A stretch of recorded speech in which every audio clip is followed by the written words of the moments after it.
Good evening, 49er faithful. Welcome to another episode of the live 49ers Mailbag. Again, one of my favorite shows to do every week. I love the interaction. I love the way the questions come in before the show so that I have some of those previously submitted questions to go through. And I love those of you that are here in the chat that get the chat going and throw the live questions at me. For those that are unaware of how the mailbag works, that is the gist. I go back and forth. I get the previously submitted ones through 49ers mailbag at gmail.com. You can send those in whenever during the week, whenever you think of a 49er question. Send it to 49ers mailbag at gmail.com. And for those of you that like Twitter, that may be a smaller percentage, but you can follow me on Twitter at The Left Shoe. In the morning on Tuesdays or whatever day the mailbag happens to be that week, pretty much always Tuesdays, I send out a tweet asking for your 49ers questions, and those get compiled in the previously submitted questions. Now, if you're here live and you're thinking to yourself, wait, I've got a question myself, perfect, because that's the other half of this show. We want you to put that into the chat. Make the chat nice and lively and friendly as it always is on Tuesdays. We get into the live questions in between the previously submitted ones. So I'll bounce back and forth between those ones where I have a more robust answer, where I've done some research, where I have a thought out response, and those that are off the cuff. You want my unadulterated opinion on something? Throw it in the chat. If you throw the questions into the chat, do me a favor and start your question off with an @Rob or @RobShoe so that I see it when I'm scrolling through and I know the difference between the questions you're asking me and the back and forth with one another in the chat, because that always gets going, especially once we get into the topics. Do me that favor. We are winding down in the dead period here. But for those of you that are tuning in early, for those of you that are here and enjoy the content, please do hit the like button while you're watching there. I know that takes quite a bit, but throw that thing down and it helps amplify the signal. Get in more of those delightful questions that we're going to answer today. On the scale of mailbags, this one will be a little bit shorter than usual. Got about 6 or 7 previously submitted questions, and probably will be wrapping this one close to the hour at 6 o'clock, if not a few minutes earlier. But I do want to recognize those in the chat, especially those that come in a little bit early. E. Kim coming in.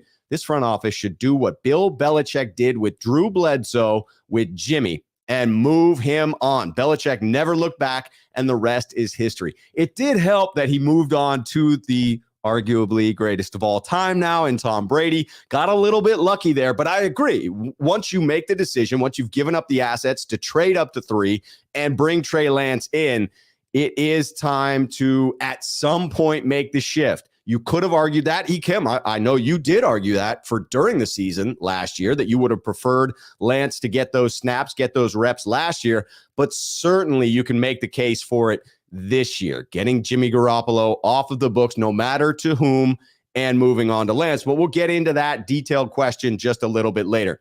Treasure Kiss is coming on here. Sneakerhead here on the channel. Rob, 49ers need to trade Jimmy immediately. You see a trend amongst 49er faithful, even amongst myself, right? I try to stay patient, stay calm with this one. I know that there's a deadline approaching in the future, but it's not here yet. And even myself, even people who are actively attempting to remain calm in this process are still getting a little impatient. I agree. It's time to move on from Jimmy Garoppolo. It's been that time. It has been that time.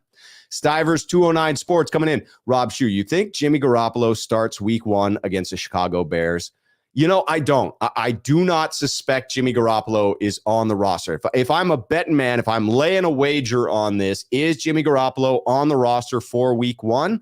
I am laying the wager that he is not on the roster, let alone the starting quarterback, because I will admit there is some chance the 49ers value him as a backup and they release him. He doesn't find a more optimal situation and they bring him back on a 1-year backup deal or something of the like. I think it's unlikely, but I have to acknowledge it's possible. Even in that scenario where Jimmy's on the roster, in that hypothetical, I still believe Lance is starting week 1. Dan Rostek, Sneakerhead here on the channel. I doubt San Francisco sees Seattle as a viable trade option unless they get a big haul. If Cleveland ends up not wanting to deal, I fear they will hold on to Jimmy into the season. I think a lot of people have that fear, Dan, and it's a reasonable one to have. John Lynch has made it pretty clear he wants something in return. We're going to answer that Seattle question in a little bit. It was one of the previously submitted questions. We got Sound Grips, Equine Breeder coming in. Let's go, Team Rob. JMO Niner at Rob saying, what's up? Raphael 562 Niners Sneakerhead here on the channel. What's up, Rob? Sneakerheads and everyone. All right, here we go. Paul has a recommendation for this time that we're waiting here. Jimmy Garoppolo needs to start growing the beard and unbuttoning those dress shirts. He's the new Fitzmagic. Is he going to get sort of, signed around the league in the way that Fitzmagic was? Because that would be a positive as long as that next team that wants him on board is soon. Strider 3006 in the building. Early gang, these lives always a good time with great conversation. I couldn't agree more. Ellis 10 in the building. Bang, bang. Dan Rostek. Happy Tuesday, everyone. Lots to talk about. There are some good questions in there, and we're going to get into it. I see people already. I love the fact that the chat is on and popping. Love it. Ashley Caden coming in here. Ayuk's new caption, Rob, you got to see it on Instagram. Oh, no. Is there something out there? I got to type it in. I got to see if I can get to Instagram real quick. Got to make sure that you're on the right account here on Rob Shoe _49ers. Yeah, I do have an Instagram account. It has some of the pictures from the combine, not a whole lot else on there, but let's see. Brandon Ayuk, I see him on there. Uh-oh, what's his post? What's he doing here? What's the caption? Oh, it's not available right now. Why does it not want to cooperate? All right, forget about all that. You fill me in, Ashley, if you can. All right, we're getting into the first previously submitted question. Man, it is warm here today. It's 90s outside, but thankfully inside it's a little bit cool. I am rocking the Navarro Bowman jersey here, not the traditional hoodie, because like I said, it is hot, and I got to keep myself a little bit cool. Let's get into one of those previously submitted questions. Somebody can fill me in on what Brandon Ayuk's caption is on Instagram. For some reason, IG crashed as soon as I opened it up, as it would on a live stream. No question about that. What Murphy's Law, what can go wrong will go wrong during a live. Let's jump into the first question. This one comes in from the Gold Rush podcast. For those of you in the chat right now, feel free to put your questions in with at Rob Shoe. I'm going to get to those in just a moment. This one's a two-parter. All right, so the first part, again, coming in from the Gold Rush podcast, comes in to say, do you think the 49ers will cut or trade Jimmy by the end of this month? So it's a two-part question, really, within the first part of this question. It is, are they going to cut or trade him within the end of the month? Meaning, will they take some action? But I also interpreted it to mean, will they cut him or will they trade him? So I went about it both ways. I think it's a tough question. And the way in which I wanted to attack this is to play both sides. Just march down the logic for, yes, we're going to cut or trade him. No, we're not going to cut or trade him. And then come to some conclusion after we've made the case on both sides. Maybe that will sway some of you that believe, yes, we should cut or trade him by the end of July. Or those of you that believe he is sticking around. We're going to sway some minds here. So here's my logic for yes, cutting or trading Jimmy before the end of July. And I will admit that most of these apply far more to trading him, because I'll get to that later. Why the cut doesn't seem likely in July. All right, here are the yes reasons for trading Jimmy before the end of the month. I think the reasoning for saying he would be traded is a true acknowledgement that the biggest barrier to a trade truly was the surgery. The surgery caught everybody off guard. It caught John Lynch off guard, caught the Niners off guard, caught the opposing teams that were involved in these trades off guard. Now that Jimmy's healed and he's going to start throwing, or already has, if you believe some of the reports that are out there, teams will start the process again. So that should happen rather quickly. If you're going to trade for Jimmy, if you're one of these teams that are out there, if you're Cleveland, if you're anyone else that's got interest, wouldn't you want to have Jimmy Garoppolo there for the entirety of training camp? It would seem like that would be the case to me. The Niners start on the 26th. Almost all the teams in the league start in that same neighborhood. So, yeah, if you want to have Jimmy Garoppolo there for the entirety of training camp, you are shooting to get this deal done at the end of July. Surely the Niners have lowered their asking price at this point and just want Jimmy gone, right? I mean, before they were asking for a second rounder or more, if you believe some of the reports. But now the quarterback carousel has come to a screeching, rusty halt. The 49ers still have Jimmy Garoppolo. You have to believe that they have lowered their asking price for him. And that would help to facilitate a trade happening by the end of this month. And then the organization, of course, as another factor, has to take fan sanity into account, right? Clearly, they'd want all of us, they'd want to do us a favor by getting Jimmy Garoppolo moved so that we can stop talking about it and we can stop obsessing about it, right? Right? No, I don't think the 49ers are thinking about our sanity, although they should be. Now, here are the counter arguments to that in saying, no, Jimmy Garoppolo will not be traded. He will not be cut by the end of this month. Again, I'm not taking either one of these positions yet. I'm going to make my call at the end of this.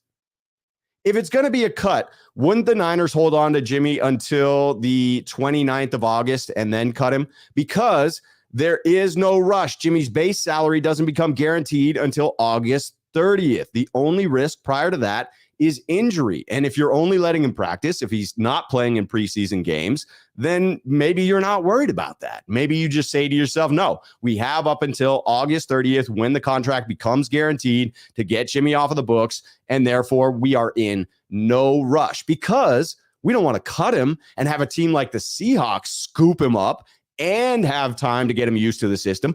If he's going to end up on Seattle for some bargain basement frickin' deal, I would much rather that happens on August 29th when the 49ers release him right before that salary becomes guaranteed.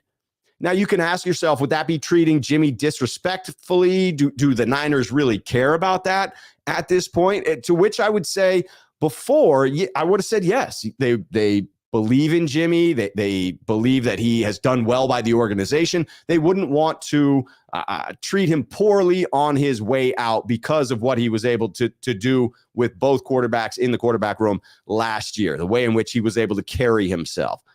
But after the unexpected surgery that came up, which caught the 49ers off guard, I'm not so sure after that. I don't know that the Niners are concerning themselves with Jimmy Garoppolo's desires at this point. Another reason that he won't be cut or traded by the end of this month. The Niners are going to hold out for the best offer and try to get multiple suitors involved in this game. Basic supply and demand is going to come into play here. If you only have one, if you only have the Browns, how are you going to drive up their offer? How are you going to get your asking price up? And the other couple other reasons in here, the Niners are finished in free agency. There's just no need to free up that cap space for Jimmy Garoppolo. So again, no hurry to get him off of the books. They're not taking our sanity into account. Teams may wait until the 26th of this month to try and call the 49ers bluff. The 49ers come to training camp on the 26th. Some teams may believe the 49ers would want to avoid the circus, would want to cut Jimmy Garoppolo prior to training camp to avoid that drama. I don't think that they would, but some teams may play chicken and therefore not begin the negotiation process until after the 26th, not leaving much time to get him dealt before the end of the month. So here is the real question. What do I believe is going to happen? Is Jimmy Garoppolo going to be cut or traded by the end of the month? My answer is no.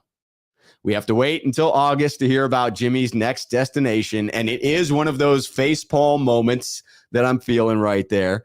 And I'm declaring it still is a trade and not a cut at that point. I remain firm in my belief that Jimmy Garoppolo has value, even with the Niners screwing up the game of quarterback musical chairs that happened early in the offseason. Now, this was a true two-part question, so I'm getting into that, then I'm back into the chat to get to your questions. So keep them coming if you're there live right now. This is the second part. If you think they will trade him, what would it be for, and what do you think would be adequate compensation in return to make Lynch feel like he won the trade? Again, coming in from the Gold Rush podcast.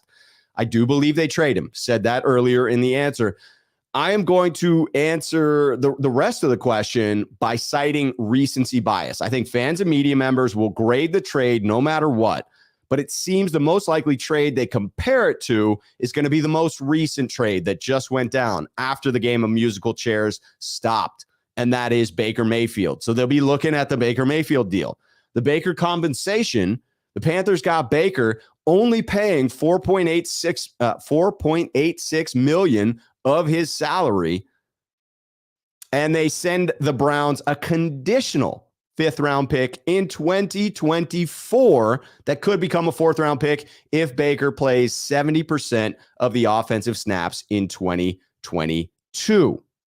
The Browns had to eat $10 million in salary, but I got to call out, this is a totally different scenario because Baker's salary was fully guaranteed. So here's how I view it. If you can beat the Baker deal, you win. If you get a 4th or a 5th and don't have to eat any of the salary, that's a freaking win in my book. I would take it in a heartbeat. I think it is undervaluing a starting level quarterback within the NFL. But hey, that's what happens when you miss out on the demand. When all of the supply is used up to quench that demand and you're left with one suitor, you're not going to drive up the price of an asset, regardless of how valuable that asset is.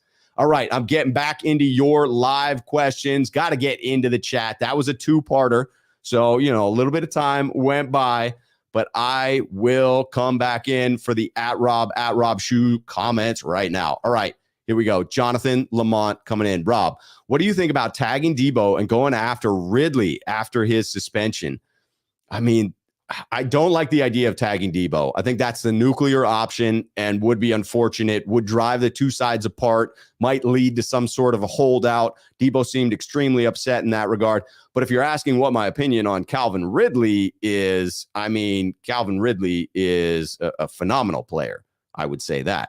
Ashley Keating coming in. Rob, I was going to ask if you thought maybe Trey missing Kittle's camp might have been them monitoring Trey's snaps. But after that caption, it seems players are laughing about the arm fatigue notion. Oh, is there an arm fatigue caption on there? Oh, that's delightful. That is absolutely delightful.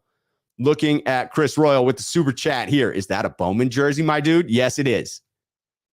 Yes, it is. Navarro Bowman throwing it back. I got the Patrick Willis jersey as well to get that greatest linebacker duo in there. But the P. Willie jersey is a little bit big. It's one that goes on better over top of a hoodie or something like that when I'm bundling up. All right, here we go. Official BNA music also saying you got to check on Ayuk's Instagram. All right, I'm trying it again to see if maybe this time around it won't crash on me. Brandon Ayuk, here we go. Viewing the story. TikTok debut. All I got is TikTok debut. Maybe I missed out. Maybe he had to take it down. Maybe he had to take it down because it started to get people talking about it. All right, I got to see a screen capture of it. I know it is out there on Twitter. 91649er in the building. Jonathan Lamont with another. Rob, who's out there to shore up the O-line? Is J.C. Treader still an option? I do not believe the Niners are going to go after any current free agents. They believe that the starting 5 is there on the roster. And honestly, if things go according to plan, it's a pretty solid starting 5. If you get Aaron Banks to step in at left guard and, begin to look like the player he was at Notre Dame, great. If the Niners and what they tell us about Jake Brendel are correct and he can step in at center, boom, that leaves Daniel Brunskill at right guard. If we can just assume that Mike McGlinchey is back from health at right tackle, it's all of a sudden not so scary.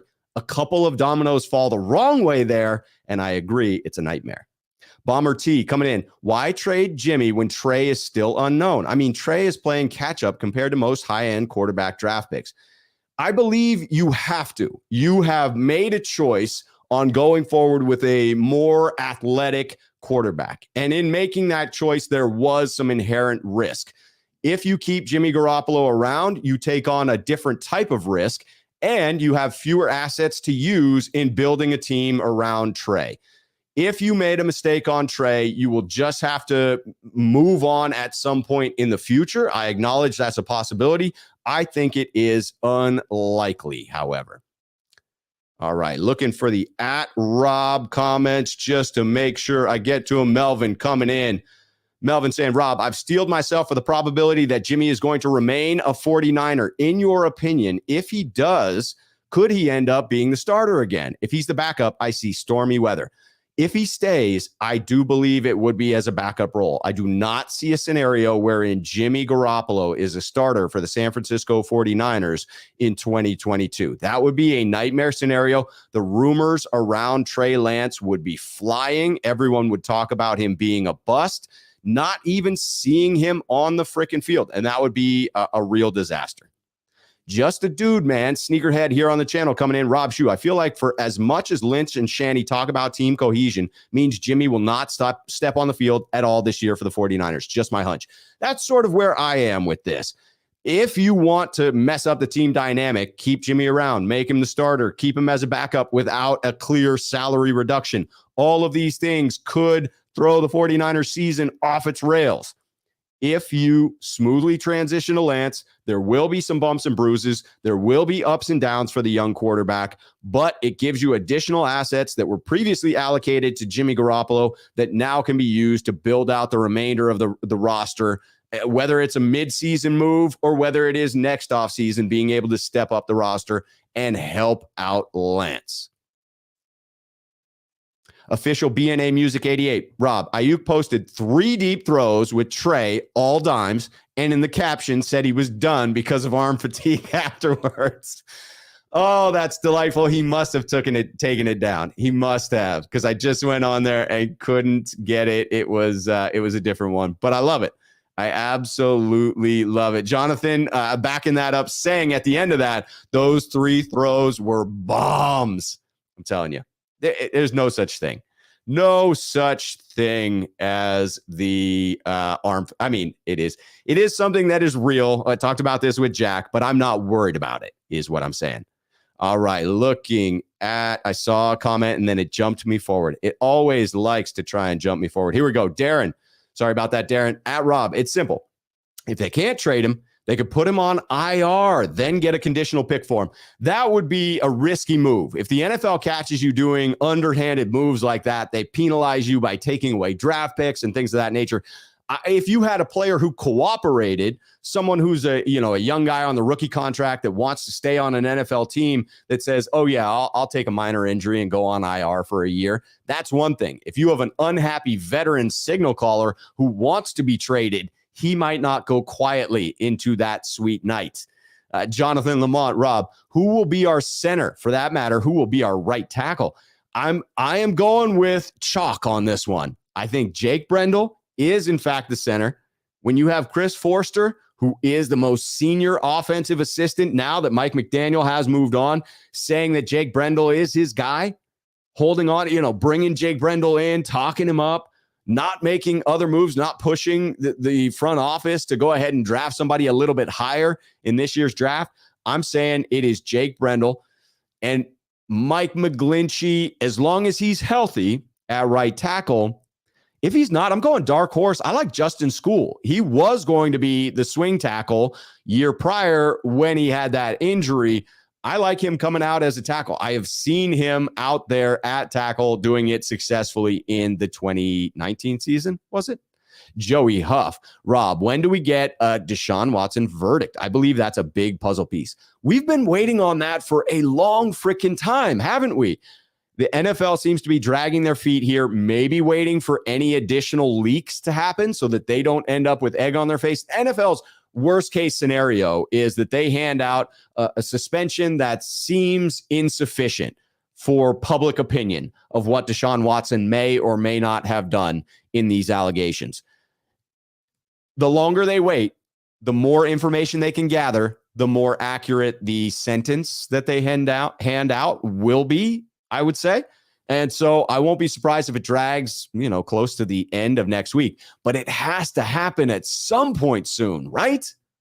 Tom Jensen, Sneakerhead here on the channel, and Tom and I will be seeing each other in the near future. He's going to be rolling through Portland on his way to Eugene, excited about figuring out some way to get together for the Worlds in Eugene and grab some food somewhere around that area or here in Portland where I know the restaurant scene. Tom, good to see you here.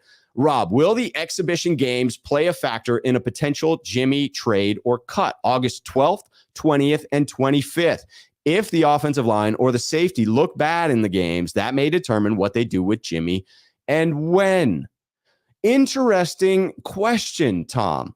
So meaning if the 49ers look a certain way, whether the offensive line is struggling, they don't have the pieces to put together a coherent unit of 5 guys that look like 5 legitimate starters, or the safety position just seems untenable with a mix of George Odom, Talanoa Hufanga, and others competing for that second safety spot. What would they do with Jimmy in that case? I don't anticipate that it would change their strategy on getting rid of Jimmy. I have to think that the plan is to trade Jimmy Garoppolo. And the only thing that would greatly impact that is if Jimmy Garoppolo were still on the roster and something unfortunate happened to Trey. You know, if he had an injury that might linger into the preseason a little bit, now you have to change your stance on Jimmy Garoppolo. And this is another reason why, as long as you have very little risk in Jimmy getting injured, that keeping him on the roster, unless you're blown away by a trade offer or, you know, you get a reasonable trade offer, keeping him on the roster until closer to that August 29th deadline is reasonable to me. Because if we say a great trade offer is a 5th rounder for Jimmy Garoppolo, are you willing to risk a 5th rounder for potentially a well-needed backup quarterback if something unfortunate did happen? I don't know. I think I am, because my guess is if you're able to get the 5th rounder, by the end of this month, you'd probably still be able to get it in mid-August. So no, I don't think it changes. I do believe that Jimmy is traded. And again, the only thing that could change that would be what you see from Trey Lance. I wouldn't anticipate the Niners would say, oh, we have a less than stellar team, and that impacts our decision on Jimmy G. All right, looking for those at Rob Shoe questions before I bounce back into the previously submitted questions. Bomber T coming in. Rob, who do you think will be fired if Trey is a bust? If Trey is a bust, this could possibly be one of the worst trades in NFL history. I don't know, Bomber T. There are some really, really bad trades in NFL history. This one would be a recent bad trade if that were the case. I don't believe that is going to be the case. And I think if Trey were a bust, John Lynch seems like a guy that could be on the hot seat if things didn't go well. Because you wouldn't want to if you're looking at getting rid of one, Kyle Shanahan or John Lynch, which one would more teams be lining up at your doorstep, hell, to trade assets to bring aboard? I think that would be Kyle Shanahan. I'm sure you could trade Kyle Shanahan even after, let's say, Trey Lance did not pan out. I don't think that's going to be the case. I think he's going to do real well. But if that happened and you were thinking of letting Kyle go, even after Trey had bombed at that point, you could probably trade Kyle for multiple first-round picks. So I don't think Kyle gets fired at any point. He's a genius within the league, seems to be well-respected in that way. I think you could trade him for assets if you wanted to. Russell James, Rob, just got here. But anyway, my guess is that either Jimmy G gets traded to the Seahawks, and they may well get a second, or he is still on the team in hopes of trading him early in the season. I'm going to address that Seattle one in just a little bit. Couple questions from now in the previously submitted ones. I tell you what, though, I'll just speak to this. If you're getting a second rounder in return, I don't care who's knocking on the door. You answer, and you make that deal happen. Jonathan coming in. Who will be more involved in the pass game, Danny Gray or Ray McCloud? Ooh, good question. I'm going to say more receptions for Ray, more yards for Danny Gray, because I think he hits more of the home runs. I think Danny is going to hit some home runs this season. All right, I'm going to answer a couple more. Got a super chat, and then I'm over to the previously submitted questions. Luke Walsh coming in. Rob Shoot, think there could be a Garoppolo for player trade? That would make Jimmy's salary more manageable for the team that lands him. I have been saying this all along. You have to explore the creative ones. I just don't know what Cleveland might send back in that trade, but they certainly have one of the stacked rosters within the NFL, much like the Niners do. I would gladly accept a player in return. Anything that allows John Lynch to feel like he won the trade and get Jimmy off of the books. All right, I see the right here we go. Thomas Luttrell, and then we're on to the super chat, then over to the previously submitted questions. Rob Shoe, we have a rough time with the team in Seattle every year anyway. I say let 10 go. He wouldn't be the reason we won or lost. That's fair. If I'm going to let him go, I don't want him to have time to learn Seattle's system. I want to let him go toward the end of August so that he doesn't have time to latch on with the Seahawks at that point. John Bennett coming in. Rob, this is off the Jimmy topic, but I have a feeling that the run game this year will be better with Lynn than it was with McDaniels. Mike's scheme seemed to start getting stale. Interesting. And I am going to be talking about the running backs in just a moment. So this is a great tee up here. I love the Anthony Lynn hiring. I do think there will be some tweaks to the run game, a little bit more of a power run scheme incorporated. I will be shocked if what we saw from Mike McDaniel is completely abandoned, because it was my interpretation that that was a collaboration between he and Kyle is obviously still in the building. It is fair to say that teams began to adjust to the Niners' run game, and we did have to bring in Debo in order to truly keep it at an elite level. If it weren't for Debo, I mean, I've not done this exercise, but take Debo's yardage away from the 49ers and compare them to the rest of the league. I think that would be an interesting exercise. All right, Jaguayo 56, Sneakerhead here on the channel, coming in with the super chat. Rob, at this point, they might keep Jimmy G to try and trade him during the season when a team is most desperate. Shanahan just needs to make clear that Jimmy G is quarterback too. The most immediate reaction I have to this is the risk of allowing that guaranteed money, that salary, to become guaranteed. August 30th hits, Jimmy Garoppolo's remaining $24.2 million becomes guaranteed. So now a team that's trading for him has to deal with that guaranteed money. Maybe they can renegotiate a contract, but it becomes very tricky at that point. And the Niners could end up with Jimmy on the roster, on the hook for the entirety of it. Is it possible? Yes, absolutely. I think it's unlikely. Lee Ving coming in. Rob, shoot, if Trey's a bust on a rookie deal, Cousins' money is there. Cousins, we'd be back on the Cousins train, and that is not what we need. We need Trey to be the man that we want him to be, the man that we think he is, the quarterback that we think he is, the talent that I know he is. All right, getting into the previously submitted questions. Again, if you're putting one in the chat right now live, just do the @Rob Shoe, so I know you're talking to me. This one comes in from Gary T. Who do you think is destined for running back one, or will all running backs get a touch of the rock? I mean, I say yes to the first part. To the second part of that question. Yeah, all the running backs are going to get a touch of the rock. It was very unusual to have that one lead back like we did last year within the Shanahan system. That doesn't seem like the norm to me when I look at the trends.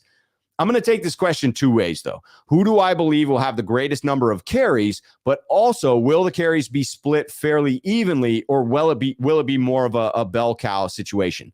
In answer to that last part, I don't really see it being a true bell cow situation. I'm looking at this as more of a three-headed attack, similar to 2019. I've got TDP, Mitchell, and Sermon all making an impact, just like we had Mostert, Breida, and Coleman back in 2019. It's real tough to account for any injuries that may happen. The running back position is certainly one that deals with a lot of injuries. Tough to say, who's going to miss games, but towards the end of the year, my wager here is that all three are going to be reasonably close in statistics. Here's what Mitchell turned out in 2020. 207 carries for 963 yards. In 2019, no one sniffed 200 carries. The carries were broken out, 137 for Mostert, 123 for Breida, 137 for Coleman. Nobody came close to 200 carries. And as far as the yardage, a little bit more even, but only when you take into account Mostert's ridiculous average yards per carry. Mostert, 137 carries for 772 yards as the leading back in 2019. So 207 for 963 versus 137 for 772. If I'm looking at this three-headed monster for 2022 that I'm predicting, I'm taking Mitchell as the winner for most yards. I expect a lower number of carries for Mitchell this year, significantly lower if you ask me, and fewer rushing yards as well. I think he's going to have a slightly lower yard per carry average as well. He was at 4.7 in 2022. I see a very minor downtick there, and I made a guess at 168 carries for 773 yards on a previous podcast, and I'm sticking with that. I do think TDP actually ends up with more carries, but not more yards, because I'm imagining a lower yard per carry average. And my reasoning for that is that he's a heavier back. He'll have more goal line carries. He'll be used in more of the short yardage situations, much like Tevin Coleman was in 2019. And when you look at the average yards per carry, there was a significant drop off, not just because of the short yardage situation. Both Breida and Mostert were faster than Coleman, but mainly because of where Coleman was used. And I see a similar thing for TDP with his added weight as the big back. And I know it sounds crazy, but I think Sermon's right there in the mix for total yards and carries by the end of the season. But again, running back one by yards will be Mitchell. All right, coming back into the live questions, just to stay current with those. Dan Rostek coming in here. Rob, if it becomes clear as day that no trade is happening before the start of the season, how likely is it that Jimmy requests his release? Jimmy has been pretty quiet. Don Yee has come out a couple of times, Jimmy's agent. I would expect that trend to continue. If we get close to that August 30th deadline and Jimmy Garoppolo is still with the 49ers, I would absolutely expect to hear from Jimmy's camp in some way, somehow, that he has officially requested a release, because I believe Jimmy Garoppolo wants to be a starting quarterback within the NFL, and his best chance to do so is to be traded or released, again, prior to the start of the season. So as the deadline gets a little bit closer, as the window shrinks, yes, I think we'll hear something about this, but I don't believe it will be, cleansing his account of the 40. Like, it's going to be a pretty tame way in which he goes about it. Again, I view that as going through his channel of his agent, going through the channel of his agent. Bomber T coming in. Rob, I'm down with John getting fired and keeping Kyle, LOL, but I don't think Trey will be a bust, nor do I. Just to be clear, he just has a lot of catching up to do since he started playing quarterback later in life. Yes, if fewer reps, inexperience, he has the skill set, he has the mental makeup. I'm right there with you, Bomber T. I do not believe Trey Lance is going to be a bust. I think he is on the right team, within the right system, has what appears to be a quarterback coach, even though it's a first-time quarterback coach, who understands what it is to be a leader, understands how to empower the people on his team. So I'm liking the direction that we're going here. All right, this one is a clarification from Thomas Luttrell. Rob Shue, my question got cut short.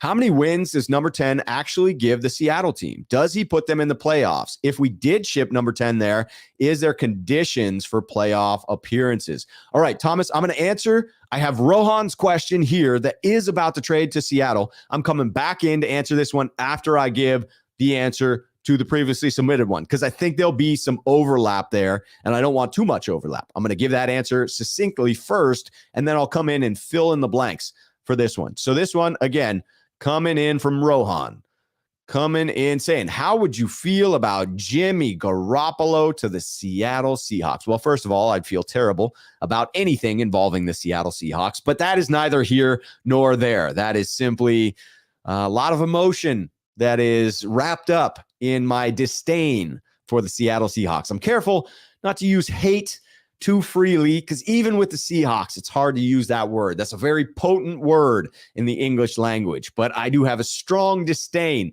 for the Seattle Seahawks, no doubt, which probably at some point a few years ago was hate. It's just boiled down a little bit at this point.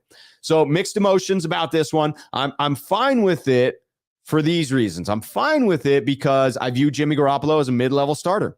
I think he has his limitations. I have said it before. I'll say it again. If I were ranking quarterbacks within the NFL, I'd put Jimmy Garoppolo somewhere in the 15 to 20 range. I'd need to go through the whole list to tell you exactly where he falls, but that's about where it is. He's a mid-level starter.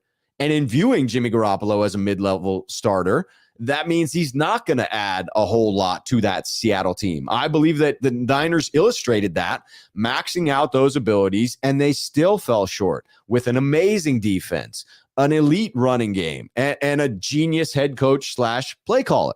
But it is fair to call out that in maximizing those traits, the Niners were able to get to 2 NFC championship games and 1 Super Bowl. So it's not like you can't win with Jimmy Garoppolo. You can.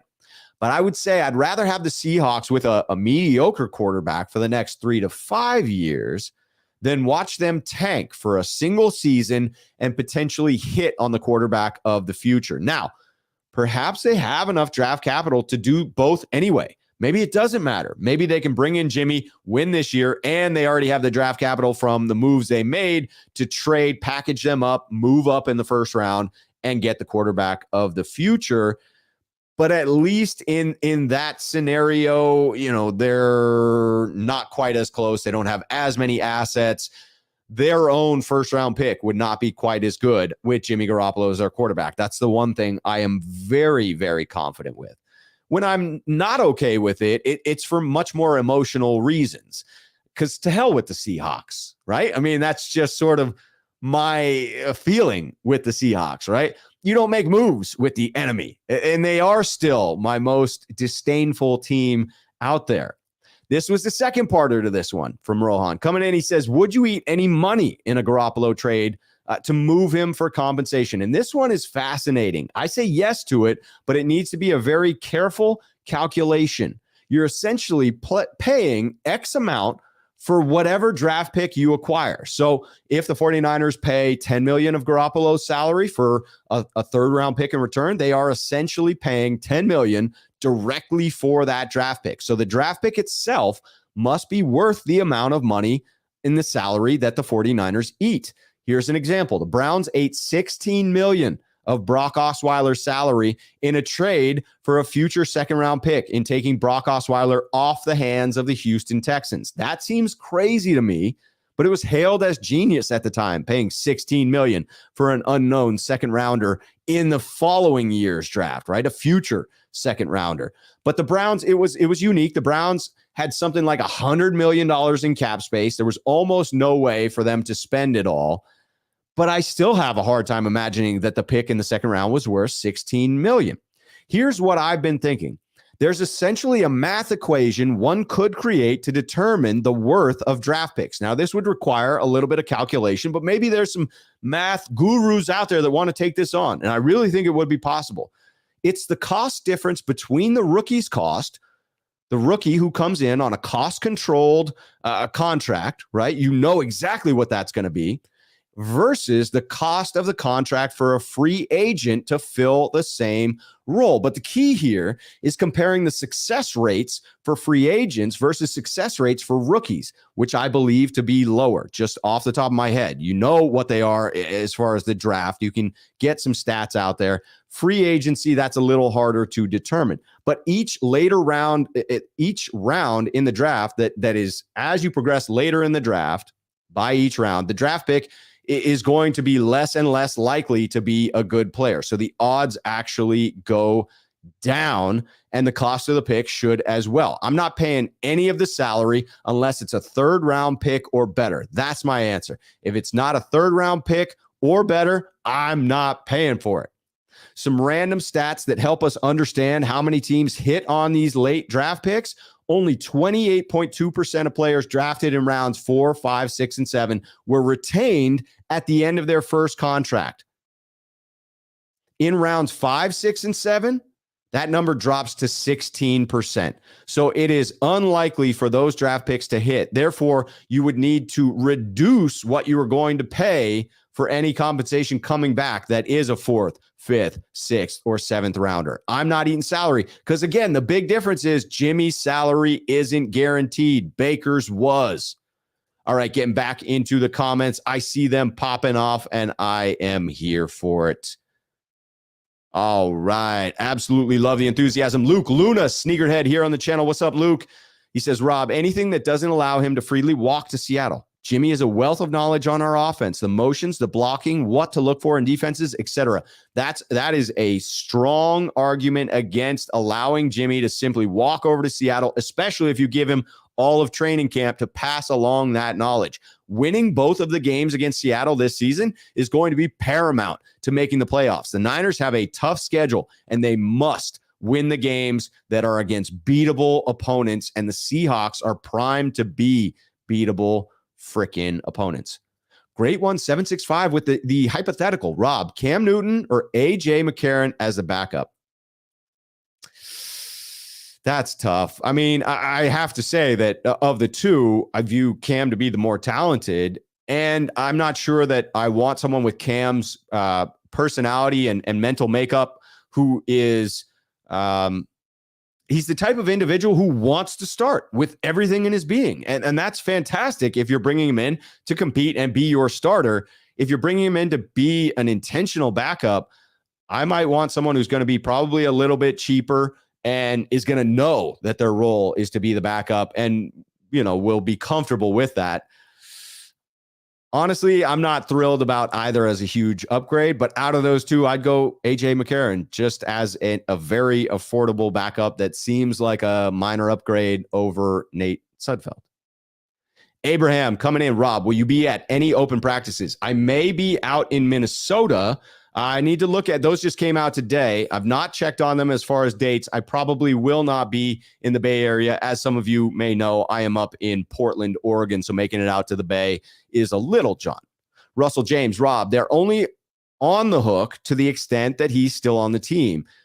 Game to game. If someone picks him up week 3, they only pay Jimmy G's salary for 2 games, but the new team pays. So this goes back to Russell's, I think, comment earlier about keeping Jimmy into the season, or someone's comment about keeping Jimmy into the season, allowing that salary to be guaranteed, but waiting for an inevitable injury within the league and some team getting desperate. I just think that's a high risk. That's a lot of guaranteed money to risk. Luke coming back in. Also, the run game never got stale. We lost the speed, and it was all designed on speed. It isn't about Lynn and the proofs. The proof is Sermon, TDP, and Mason, all big backs who can run inside. That's an interesting perspective on it, that it was, in fact, the loss of Mostert that really made the run game appear to go stale, but that it wasn't the scheme itself that was an issue. Jonathan Lamont. Rob, does Dwelly get more reps to spell Kittle? If not, do we go after someone like Hawkinson? I don't know the availability of TJ Hawkinson in a trade. I'm assuming that we're proposing here. Ross Dwelly seemed to have fallen to 3rd on the depth chart. I had made a prediction that it's possible he doesn't make the 53-man roster. So I just don't see a clear-cut winner at the tight end 2 position. I have jokingly said that really Juice is tight end 2. Shout out to Gav, who is constantly on the Juice bandwagon. But that is sort of how I see it. You have a better tight end 2 in Juice than you do on the remainder of the roster. I don't see a clear-cut winner for that camp competition. All right, coming in again. Got to try and catch up just so that, thank you, Sam, with the compliment. Rob loving the jersey, brother. Yes, for those just tuning in, we're rocking the Navarro Bowman jersey here. We are rocking the Navarro Bowman jersey. Darren coming in. Rob, I believe with Trey at quarterback, the run game is going to explode. I'm freaking excited about it, as am I, Darren. I am too. Luke Luna in here for the disdain. The disdain is real, my friend. Joey Huff, however, hates the Seahawks. I hate the Seahawks. That was me doing Joey's voice there. And so I get to say it. I hate the Seahawks. Speaking for Joey. Russell, Rob, I do share that sentiment with you, it seems. I like agreement. Zach Bowen, Rob, do you think if Debo refuses to carry the ball, he's going to fall flat and no longer going to be worth the giant contract he is likely to receive? Yes, if he refused to, that would be unfortunate. It would take away some of what he does so well. I don't anticipate Debo refusing to do so. All right, Jonathan coming in. Is Banks the solution even with the short arms and weight loss? I think Donovan West can be a serviceable left guard who wins the camp battle. There will be camp battles at the offensive line spot. This is one to keep our eyes on through training camp. Anything is possible there. 916 49er Rob Shue. What position groups do you feel the 49ers have the most depth and the least amount of depth? Ironically, we're just talking about the offensive line being one that we got to keep our eye on. I also think that the offensive line is one of the deeper groups. Offensive line, defensive line, linebacker. Those would be my 3 just off the top of the cuff that are the deepest, the slimmest, the ones with the least depth. I mean, let's be honest. Once Jimmy's gone, quarterback, it's Trey Lance and then Our only other quarterback on the roster, most likely on the 53-man roster, Nate Sudfeld, Brock Purdy, maybe on the practice squad. That is a shocking shocking lack of depth for a quarterback that's going to run a fair amount. Here we go. Rams ain't running back a damn thing. Sneakerhead here on the channel saying, Rob, who do you have more to stand for, the Seahawks or the Rams? It's still the Seahawks. It's still the Seahawks. I haven't had peanuts thrown at the back of my head at SoFi Stadium yet, probably because SoFi Stadium was full of more 49ers fans than Rams fans at that moment.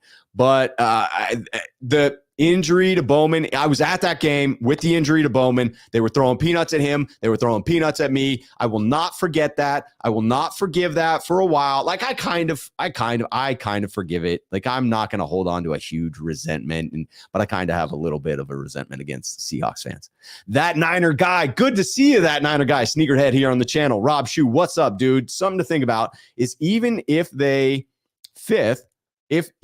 get a fifth with the 12 draft picks, thanks to the comp picks next year, it could be used as ammo to move up. The higher, the better, though. I totally agree that getting draft compensation for Jimmy Garoppolo is better than nothing. I'm just not willing to pay in order to do that. I would love to get a fifth back, and I would absolutely trade Jimmy for a fifth. I would trade Jimmy for a sixth at this point, getting getting his salary off the books. I just wouldn't pay any of the salary in order to do so. At that point, I would rather cut him, have the entirety of that money, roll it over, and spend it in free agency for players that can benefit us right now. Luke coming in. Luke Walsh, rookie salary relative to productivity seems to be about picks 30 to 50.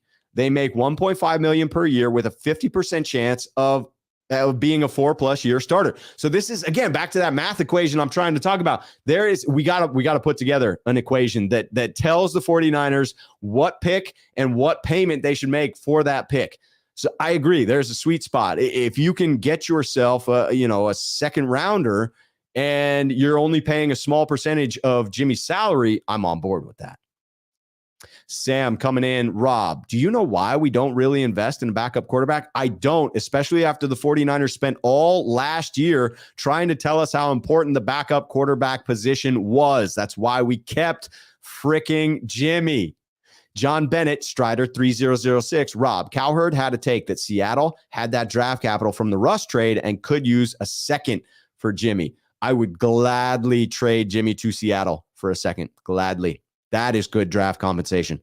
Jaguile 56, Sneakerhead here on the channel. Rob, will Kittle have a better season this year? Yes, I'm predicting Kittle has 1,000 yards receiving this year, trailing only Brandon Ayuk in receiving yards, with Debo leading the way in total yards from scrimmage, but not in receiving yards. And Jack disagrees with me on that. Jack, Hammer, and I have talked about that.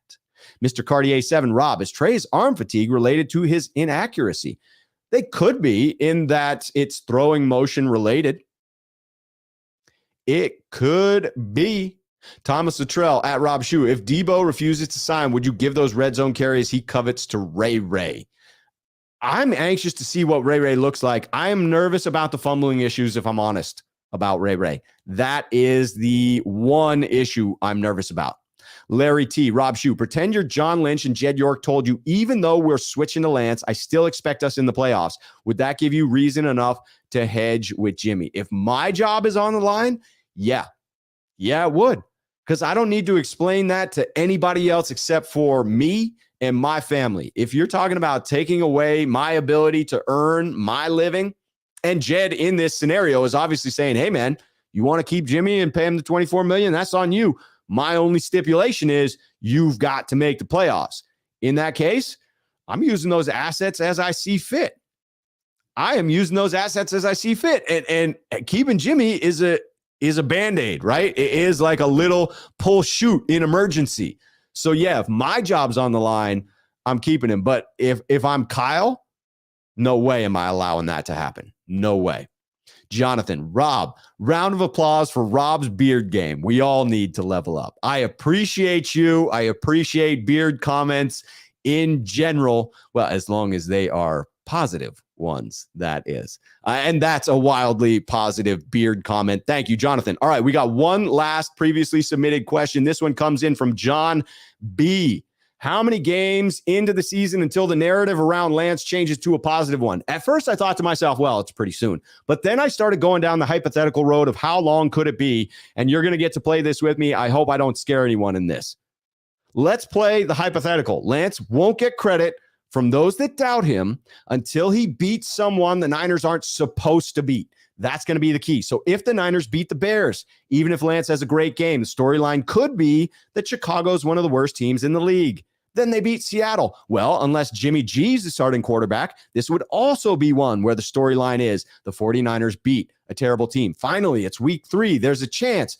Beat Denver, beat Russell MFing Wilson. Yes, I think the storyline changes here in week 3, but I acknowledge that it's possible, if not likely, the Niners lose to Denver on the road in week 3. So if that happens, now they're back at Levi's in week 4 against LA. Another game for Lance to prove the haters wrong. Again, though, that's a tough matchup. So what if lose here, sitting at 2-2, the noise actually starts to get louder. Doubts around why the 49ers let Jimmy walk. Then 2 away games against inferior teams, Carolina and then Atlanta. Lance could win both of those and still have people saying that he can't help the Niners beat elite competition. Come back to Levi's to take on the Chiefs after a 2-week road stand? The Niners have had trouble the week following their 2-week road trips in the Shanahan era. The Chiefs are a tough opponent.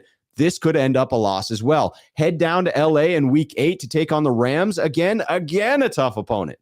Again, a chance the Niners don't win it. Sitting at 4-4 going into the bye week with two-game losing streaks to good teams would definitely not silence the critics. Again, this is a hypothetical, but this is pretty close to in line to me getting to my 11 wins in this schedule.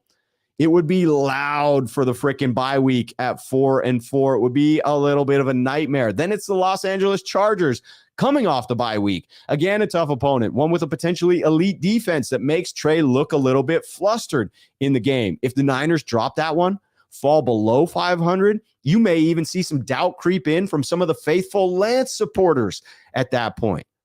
My prediction is that the Niners do hover around that 500 mark for the first half of the season and a bit beyond. But I still have my prediction that the Niners win 11 games and that they finish the year on a 4-game win streak, beating Seattle, Washington, Las Vegas, who may be out of the playoffs at that point, and Arizona. I think we're in for a rather long season of the doubt. I will admit that. If Lance comes out lights out and sets the world on fire to start the year, that will all change. But I expect him to play well with some struggles. Mixed play is going to allow people to write their own narratives, much like they do about Jimmy Garoppolo. The only way Lance shuts everyone up is to play his ass off and beat the more difficult teams on the schedule. Unfortunately, he needs to exceed expectations to stop the hate.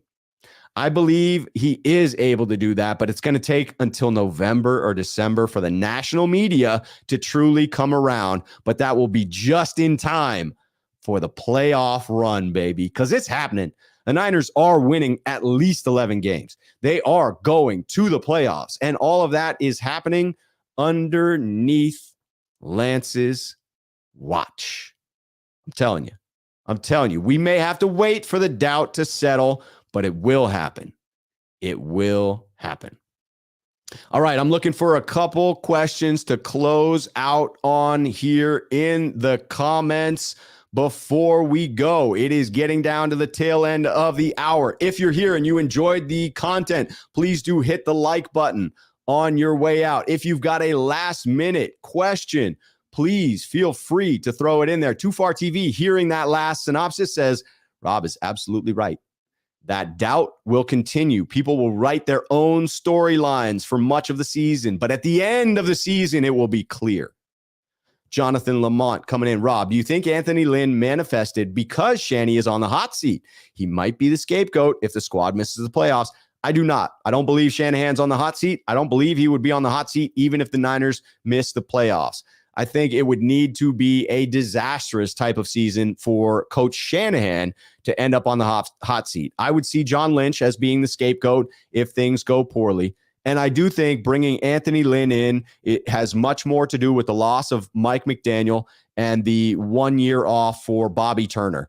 bringing in someone to help Shanahan with that run game. I also love it because it is a sane voice in the room, a voice of a man, a leader, someone that Shanahan truly respects.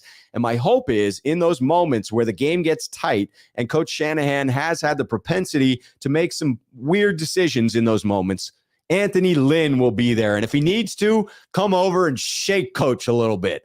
Get his mind right in those moments.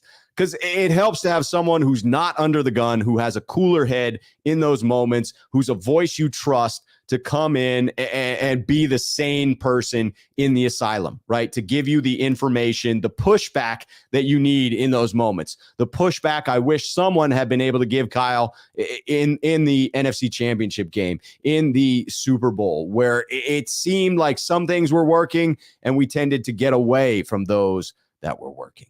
Luke Luna, sneakerhead here on the channel, coming in. Rob Shue, especially with all the people who say the team carried Jimmy. If that's the case, maybe this is a two-parter. Maybe there's an earlier one. No, this is it. We're going with it. Especially with all the people who say the team carried Jimmy. If that's the case, that would mean that we end up in the NFC Championship game or Super Bowl bare minimum. If we don't, doubt is 100%. Yes, if people who say that Jimmy didn't do anything positive, those people should have confidence we will end up in a similar circumstance because Trey should be able to do nothing as well. However, that's not the case. Jimmy did add value. He also added some things that were suspect, but Trey will have that. He's a young quarterback. He's going to have ups and downs, unfortunately. Ian Sharp, this is what I think of Anthony Lynn, the fourth quarter assistant. I mean, maybe we even need a specific fourth quarter assistant. All right, Chris Royal with the super chat to close out on. Lance will more than likely struggle the first quarter of the season, but I think he and Shanny bounce it back to 11 or 12 wins and a playoff berth. Chris, you and I are in lockstep on that. I view the 49ers as being close to, if not at 500 at the bye week.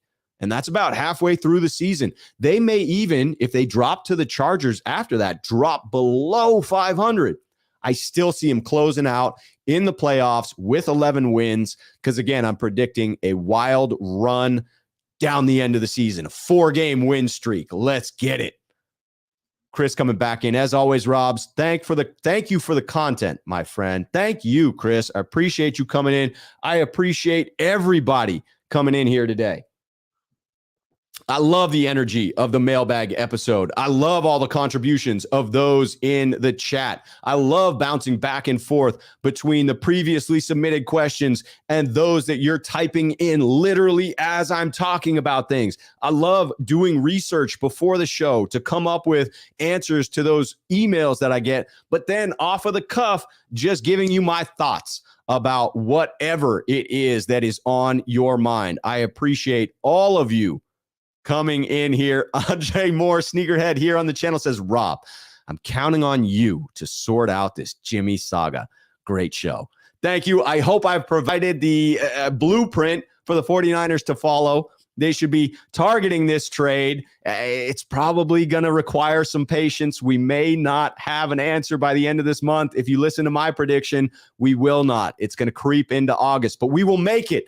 Ladies and gentlemen, the faithful, we will make it. All right, I got to wrap up the show here. This has been fantastic. I love the mailbag. Randon McMahon, who does Between Two Beards with me, is with family tomorrow, and I'm going to be with my family Thursday and Friday. So we are doing the Sneakerhead call-in show. The member call-in show will be tomorrow on Wednesday at 5 p.m. So I will be back tomorrow at 5 p.m. taking Sneakerhead phone calls here, talking 49ers. This was a fantastic show. I thank you all for being here. Until next time, you know the drill. Cheers, faithful.